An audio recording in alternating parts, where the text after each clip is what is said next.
Mission start in 10. 5, 4, 3, 2.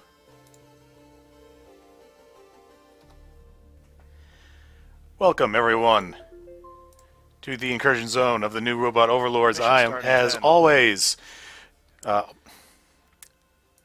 muting the playback. I'm, as always, Tyson, otherwise known as Tybot 3000. Today, we are adjusting the green screen momentarily because apparently my cat has been playing around back there, as he is right now. We'll worry about that later. Anyways, I was going to get back to our KSP game last night. Forgot about the dentist appointment. Kind of hard to talk when half of your face is numbed up like this. Wasn't fun. But fully recovered. So today we are getting back into our KSP. So let us do that right now. There we go. Music back on. There we go. So last time we got the career started, and as I get back in here, I don't click and talk at the same time very well, which obviously lends itself well to something like Twitch. We got started on our early missions, completed by the end one of two lucrative but difficult satellite orbits. Difficult because of the restrictions of how many parts we can have in the VAB, which is half the reason we were doing them in the first place, because we need money to upgrade this. And the other part is because we did not have maneuver nodes yet, because we have not upgraded the tracking station yet. But we did get the first one done, which was a little bit easier of the two. So we're going to start off today by finishing off the second one, and then we're going to use that money to upgrade the VAB and upgrade the astronaut complex so we can get some much more complex rockets. We will enable the ability for Kerbals to perform EVAs and plant flags, and then next stop is the moon. One of these days, Alice, straight to the moon. Hopefully that'll be tonight.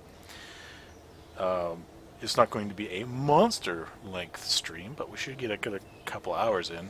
So let's dive right in here.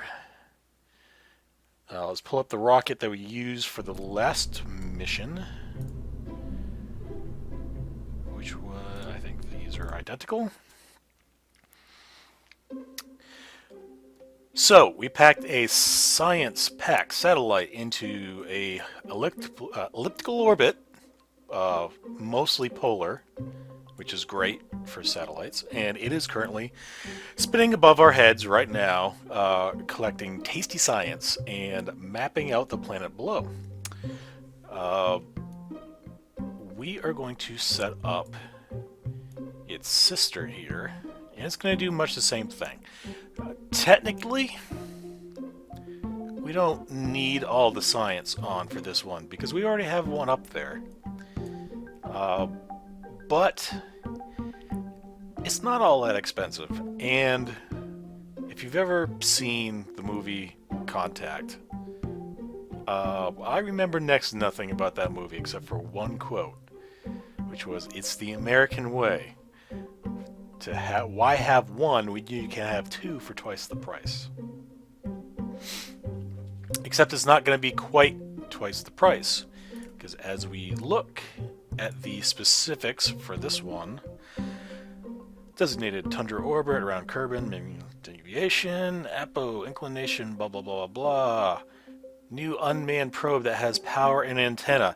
That is the only requirement for equipment on this one.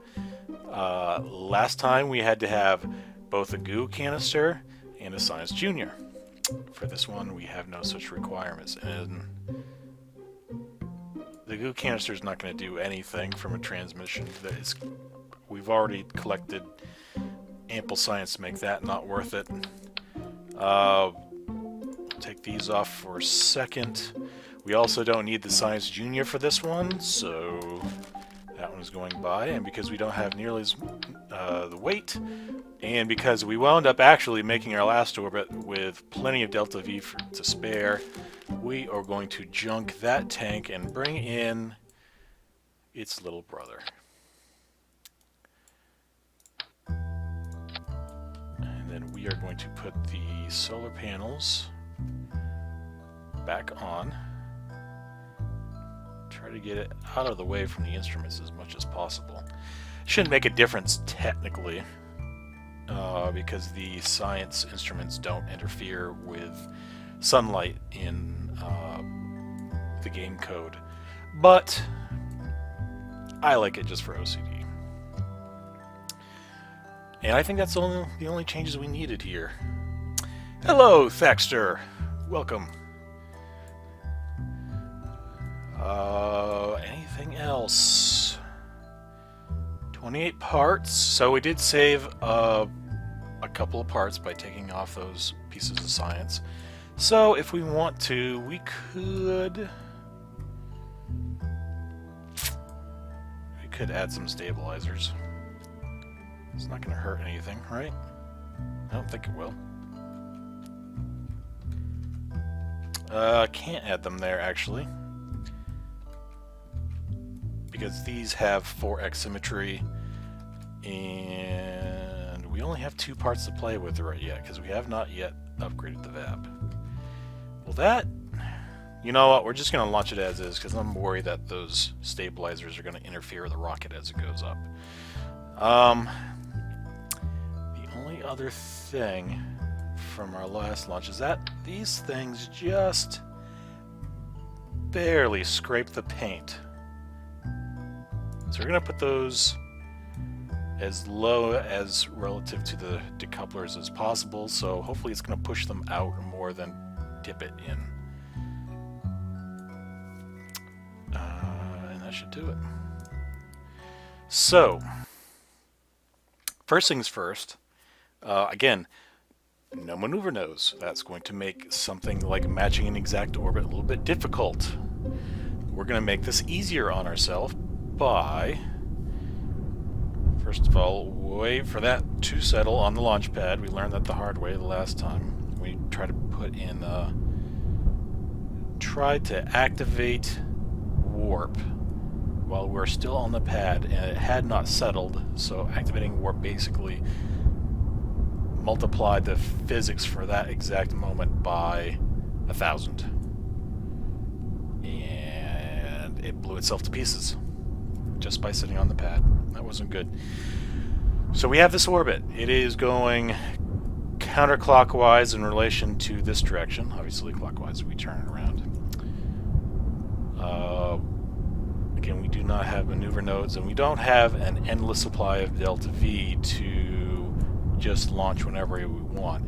So we are, it's kind of hard to see the icon in the cloud here, but we are right there. This orbit is on this angle. So we are going to first F5 for safety, and we are going to time warp until Kerbin rotates around to this side. I'm going to slow it down so we can get a better look. And we're going to wait until we are almost directly in line with the projected orbit. And then we're going to burn north so that our angle, reverse camera, our angle going this way is set from launch. We do not have to like go crossways and then try to turn our entire orbit, because that is going to take an enormous amount of Delta V. Delta V means fuel, fuel means money. You get the idea. So this is going to take one of the variables right out of the equation, provided we do this right. Give me 1 second, because I think I just want to fix the green screen a little bit here. Does that look better? I think that looks better. Sometimes when the camera focuses and unfocuses, it changes the perceived color of the green behind me, and then gets fuzzy for a few moments. Hopefully that'll hold. Alright. Right back in it. So we are here. We're going to go a little bit longer. We're going to just before it crosses this line, because you still need to give it a couple of minutes just to get off the pad and out of the thickest atmosphere, and in that time the planet is still rotating. And slow it down a little bit, and right, that looks good about. Again, we're doing this all by sight here. We're just fudging it. That looks good, I think, right there. So, we are going to burn. Normally, for a gravity turn, we go 90 degrees east. We are instead going to go north 0 degrees, but we're going to cheat a little bit to the east. We're going to get a little bit of momentum just by the inertia of traveling, revolving around itself, around the planet. But it's not going to get that much. So, we already saved, so throttle down a little bit. I think it was right here last time. 3, 2, 1, space. Throttle down a little bit. We want about, generally speaking, rule of thumb, we want about 1.7 thrust to weight ratio on the pad. That's because you want to go fast because you want to get out of the atmosphere, but you don't want to go too fast because the faster you're going, the much greater air resistance you're going to face. Exponentially so. It's not even proportional. So 1.7 is a good middle ground where you're going fast enough to get out of the atmosphere, but not so fast that it's pushing against you harder than it needs to. And as you can see, our thrust to weight is going up. That's because we are rapidly burning through the solid fuel rockets. And as we're losing fuel, losing weight, that ups our ratio. And also, as we're getting to thinner atmosphere, that helps too.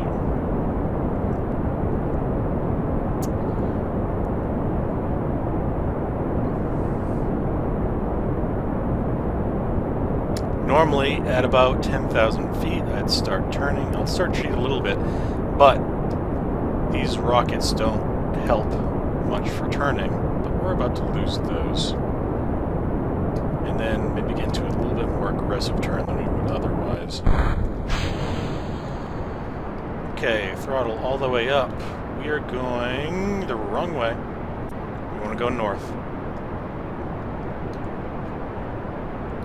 And we are cheating a little bit to the east. Normally I like to hit that 45-degree mark, but actually we already overshot. Our APO's at 80, so we're coming in steep. That's a little bit steeper than I'd like, actually. So I'm going to continue throwing up a little bit just to give myself some steering capability. And I'm going to throttle to the horizon. It's not the most efficient use of this fuel. But we want to get that straightened out a little bit. Let's see how our angle is. Okay, it's straightening out northward. I'm going to cheat a little bit more east.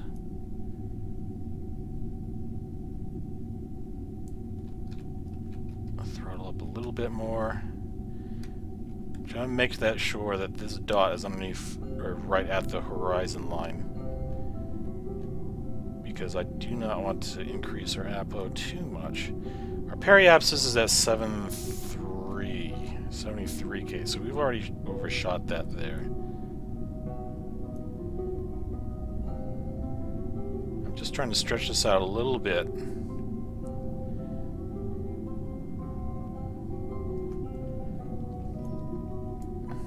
How's that looking?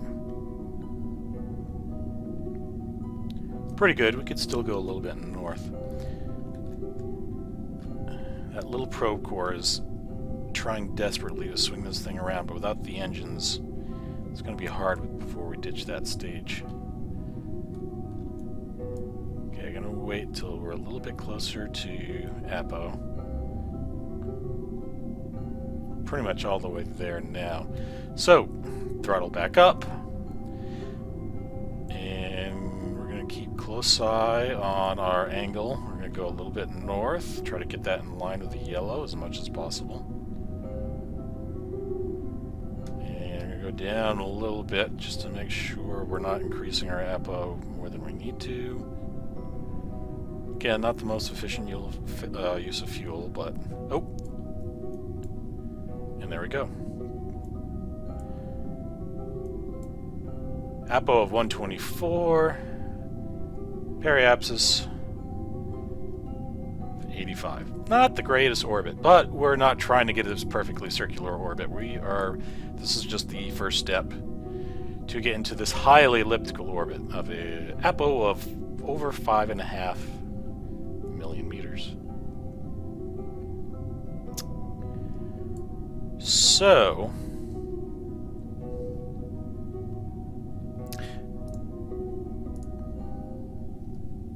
again, we're doing a funky thing to my green screen. Let's see. Here's what I'm going to try. It's not exactly the best place. We're going to try right here. I'm going to burn, or I'm going to try to burn. I'm trying to get this thing turned around. Retro a little bit to try to pull the Apo closer down to the bottom of the planet and also get it closer to our projected periapsis. So I'm going to give it a little bit of gas just to give ourselves a little speed authority, or turning authority rather. There we go. Oh. There we go. Dragging your peri. Oh. That's having not the right effect. It is spinning the periapsis closer to the projected orbit, but we are losing altitude. In fact, this isn't even an orbit anymore. This is a great way to crash headlong into the atmosphere, so we are going to start burning peri again. This probably wasn't the best maneuver. Oh. Come back.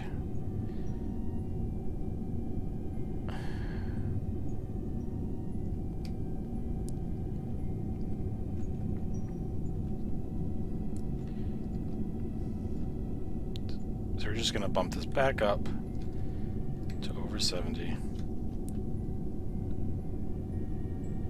Alright, this time we're going to be more patient. We're going to wait until we hit the bottom here.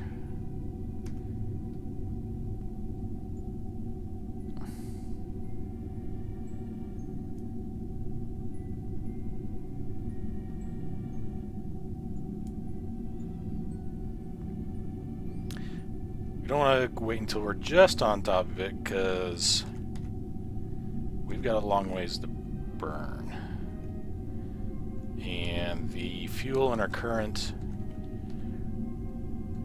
Let's bring it out of the map. So the fuel we have in this tank, not a lot left. But on the plus side... Oh, shoot, we're not pointing in the right direction because... we're on the other side of the planet.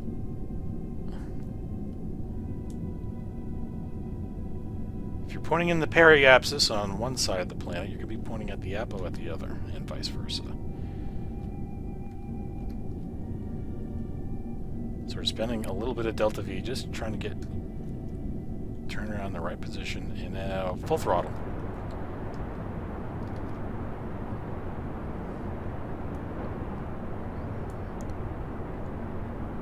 run out of fuel right there.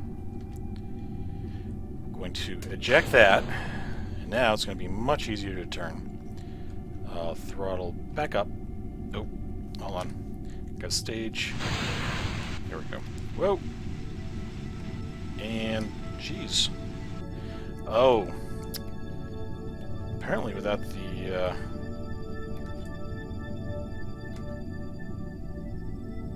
the equipment that we used to have, it is much more susceptible to pull to the north a little bit there. That's okay. We are going to remedy that by keeping our throttle low so that the... Oh, shoot, a little bit too far. That's okay. I'm going to flip that around. Our target is 566. We're at 599.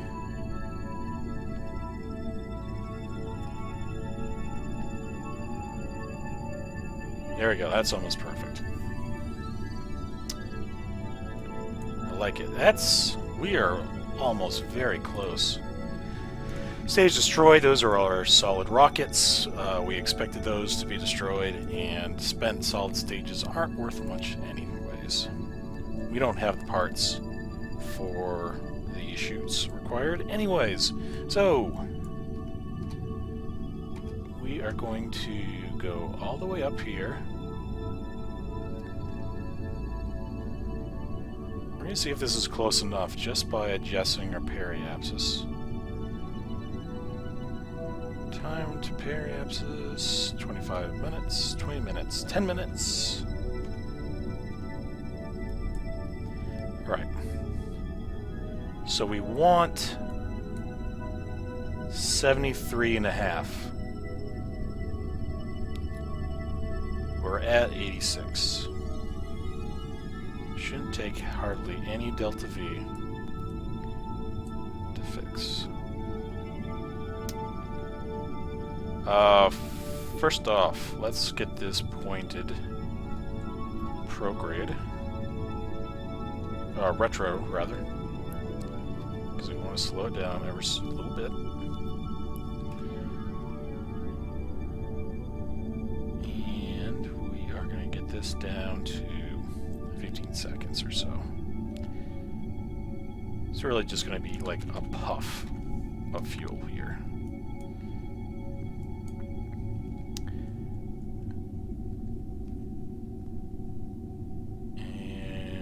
Burn. That goes down quick. That is 76.5. And what was our target? 73.5. There we go. What could be simpler? Geez, after that that first mission, that went by pretty smoothly. We must be getting some practice. 270,000 funds. We're going to take a little bit off of that to pay for a giant infusion of science, which we can't spend yet because we have maxed out the current science facility, but all in good time. But that is only the first part of this mission. We're already being prograde. We are going to turn back prograde. And then we're going to get our APO back up to about 125. Because we've got all this science on this satellite, so we might as well put it to use. So, prograde in this direction means APO in the other direction. So we're going to keep it pointed here. And we are going to, now that we don't need this really weird elliptical orbit, oh, jeez, that was almost too fast. Let's save that real quick since we've got what we initially want.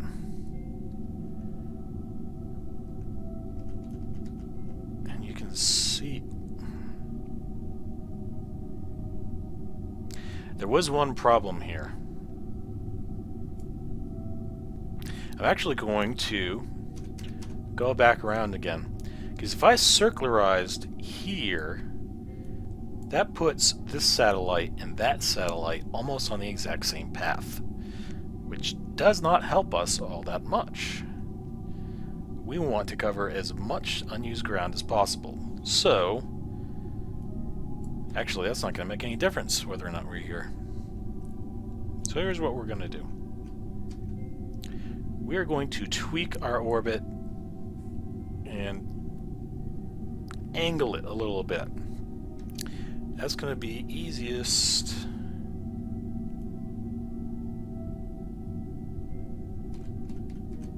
Where would that be easiest?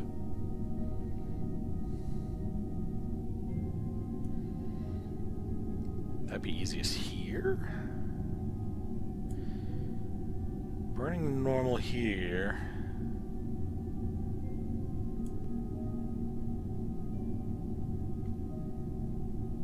Here's what we're going to do first.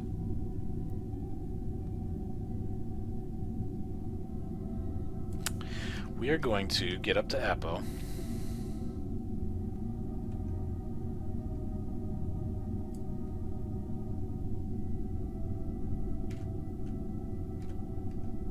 Or close to it. And that is us.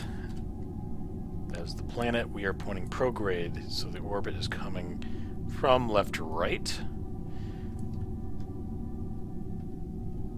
We are going to point this way, angry triangle.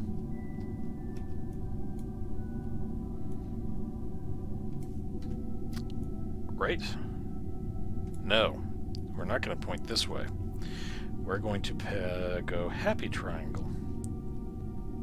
We're going to go normal. And I think what this is going to do,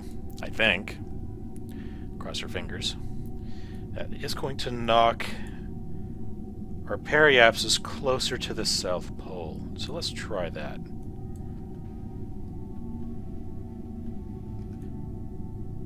Not quite, but it is turning the orbit, but it is turning even more in line with the other satellite, so I'm going to switch directions here. Go in the other direction. There we go. That's what I want.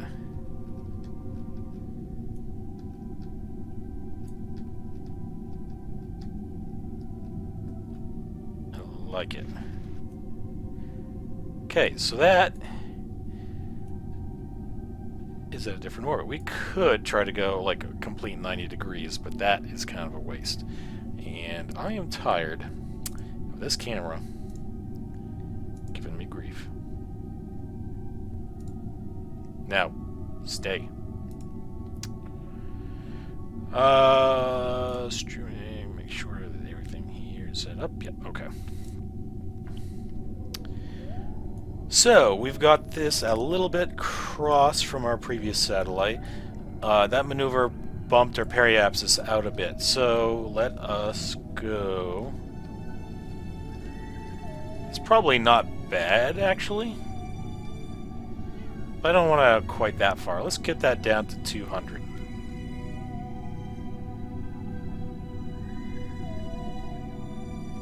Perfect.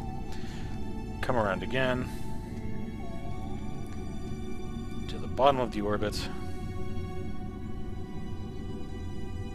Whoa, jeez. I almost did it again. Alright. We're there. We're on top of it already. So, quickly point prograde. Throttle up, and we are going to pull our Apo in to match. We're going to try to get this eccentricity down to a reasonable minimum. Of course, this isn't exact what we're trying to do here.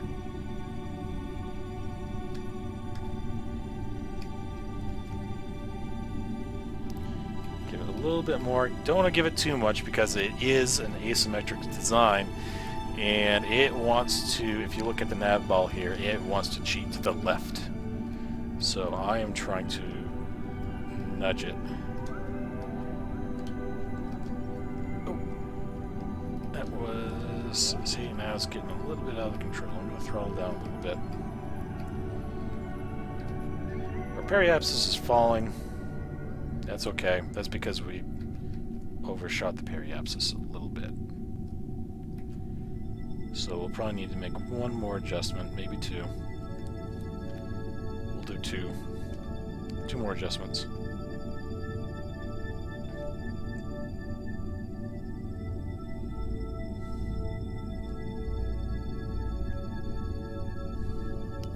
Let's get our periapsis back out to 200.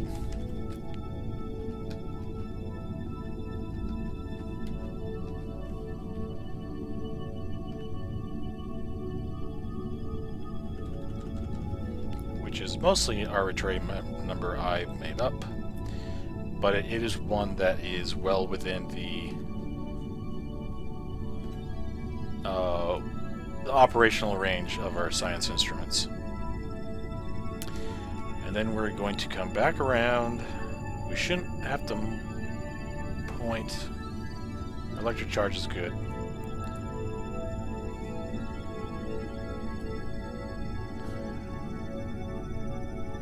So it is spinning us so that by the time we get to the periapsis, we are perfectly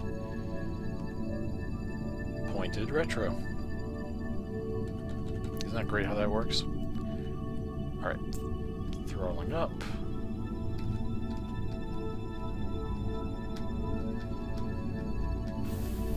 $500,000. 400. 300, throttle down a little bit.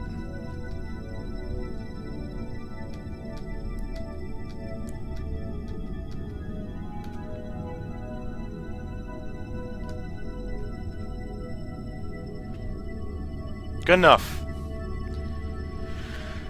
107 and 199. For what we are doing, that is just fine. Going to planet models, bugging out a little bit because we spent a lot of our time in the map. We're going to start a radar scan. Going to start a resource scan, and we are going to activate a planetary camera. And there's the detection array going right around.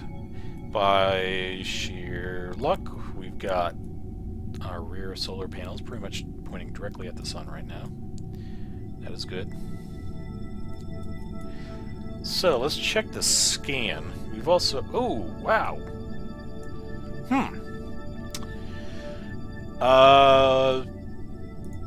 So it's been busy.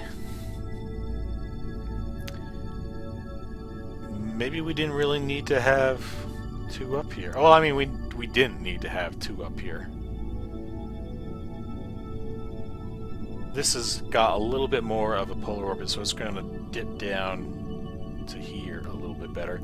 It will help with getting rid of these missed spots, but you can see as the orbit crisscrosses. If you see in mission control, they've got the big map, like in NASA, they've got the big map, and you see a bunch of basically sine curves. Because unless your orbit is completely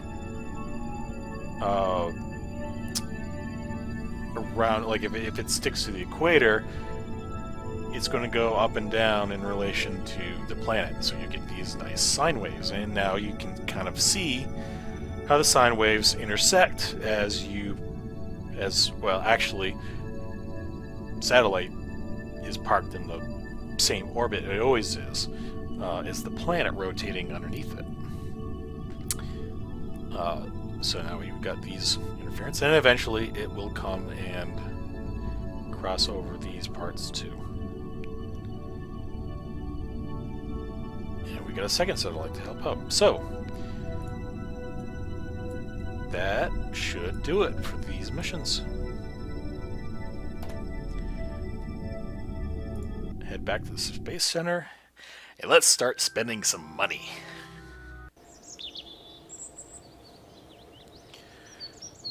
Okay, we are at 900K. First things first. Right click, not. Let's get back out here. First things first, we are going to upgrade the VAB. That's going to take a little over a third of our funds. It is worth it because that 30 part cap is really been cramping our style. And we also get action groups too, so that's a nice little bonus. But really, we're going from 30 parts to 255. Ka-ching!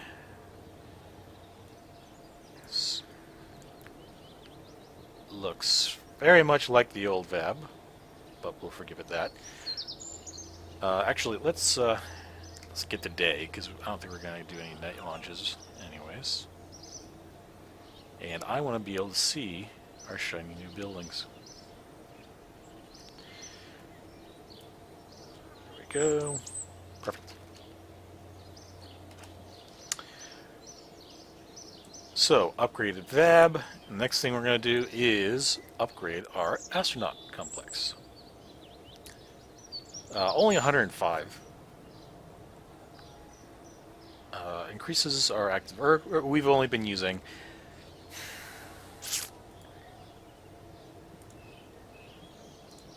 Let's bump up the green screen here. It's starting to make me mad.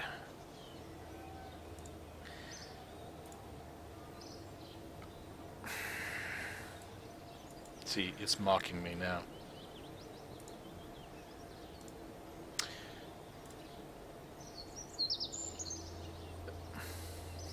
Will you?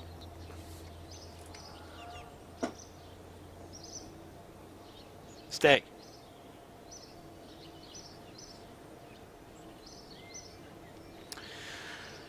We've only been active. Screw it. Apologize.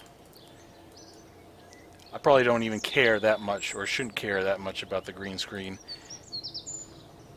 It's just setting off my OCD. And by OCD, I mean like the fake kind, not the real kind. We've only been using Jeb, Bill, and Bob. In fact, I don't think we've even been using Bob much at all yet. But the big thing is EVAs and planting flags. Both of which can give you some, not only more science and just being cool to do, we can get some nifty high-paying missions for that. And that's a little bit bigger. Renovated interior.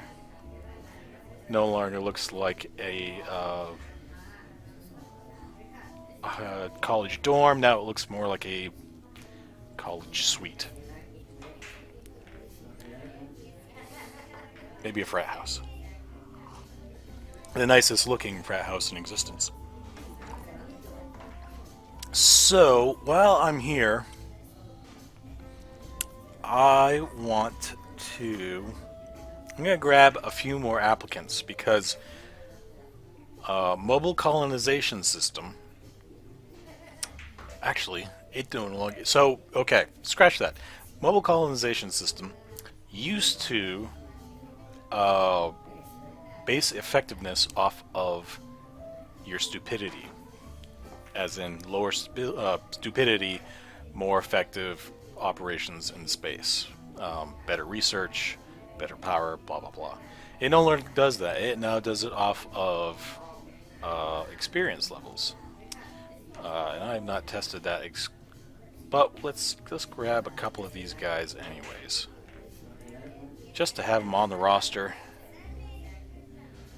I can't remember if their stupidity also comes into play here. Dudman, you are not very courageous, but hopefully you can mop up some experience from your others and let them handle the scary stuff. Just grab a few more, and these guys can sit for a while. So, upgraded astronaut complex. 3 goes to unlimited. But that's a luxury thing. We won't need that for a while. In the highest custom action groups. Okay, so we don't have custom groups yet, but that goes from 255 to unlimited. That's fine. That should hold us over for a while. Space plane hangar, still there. We still got mission control. I'm not sure. It's a pretty cheap upgrade, to be honest. Max contract 7. I think we want to do this. I don't want to go to the moon and be limited by 2 contracts. If there's a couple more we can do en route, and we can't because of mission control. And I'm not sure what the tracking station upgrade required for tracking station. Wait. Tracking station upgrade required for flight planning. Okay, so it's telling me that this isn't going to do anything until I upgrade that, which kind of want to do. We've been having some pretty good luck so far not using maneuver nodes. But I don't know how long I want to rely on that.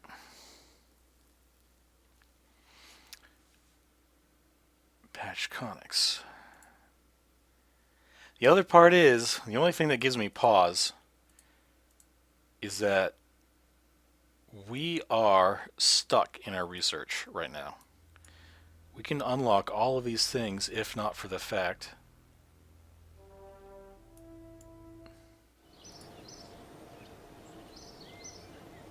I still think we should do this. We're going to upgrade our tracking station. We're going to use not quite half of our remaining funds. Wow. That is a larger tracking station under construction. Interesting. Oh, that's not where I wanted to go. I want to go back in the mission control since we just got a lot of money and we just spent a large chunk of it. So we're going to look in here, see what we got, and then take a short break. Let's see. Explore the moon. Oh, that's right. We didn't... do I... Yes, I'm going to upgrade this as well. So we got flight planning available. I'm not sure, to be honest, what that means. I think that might be one of the newer features. I could be wrong. But right now, I want to make sure I can get... explore the moon. Position the satellite in specific order of the moon. That is not quite as lucrative as some of our other contracts, but we'll keep that in mind. Build a new orbital station around Kerbin.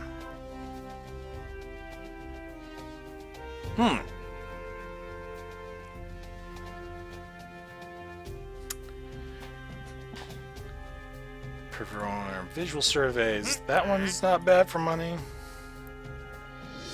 Position satellite at equatorial orbit.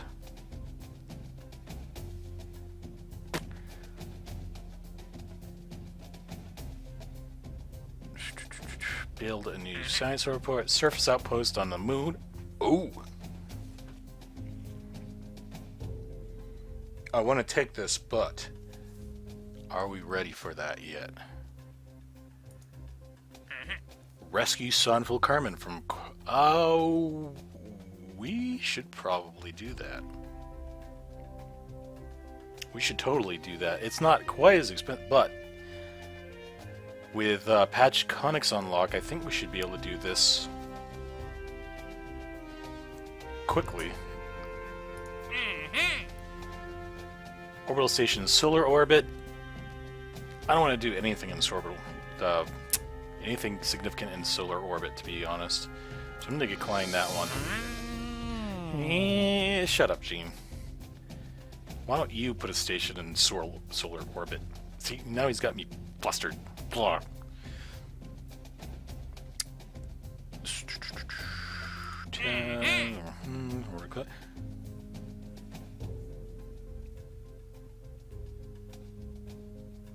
$992,500 funds.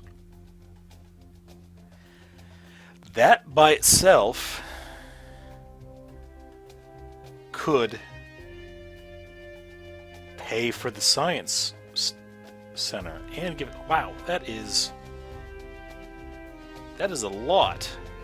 In the event that would pay for the science station right there.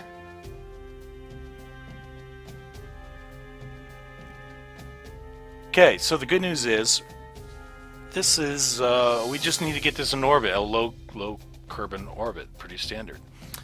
The potential bad news is, I don't know what the LFB KR is off the top of my head. Is that something we have now? I'm assuming it's an engine.